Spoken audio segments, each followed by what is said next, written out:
why is this interesting? I find this interesting. Well, we have people turning 65 every day, and there's this little demographic called the baby boomers that began turning age 65 in 2011. Remember, the law went into place in 2009. We already had the secondary payer rules on the book saying Medicare is not primary, they're secondary to a group health insurance, but they added another component, which was the mandatory reporting. Now, why is this important? Well, the government saw this big bubble of baby boomers. They started turning 65 in 2011 to the tune of 10,000 people per day turning age 65.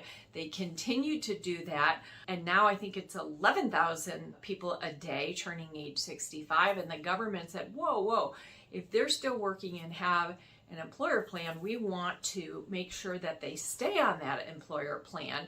And oh, by the way, they added fines and penalties to the employer because they said you are not allowed to coerce or reimburse that employee to come off your group health plan to save money, like, hey, these older folks, they're not as healthy, we'll get them off, get them on Medicare as primary, and we'll get better rates for everybody else.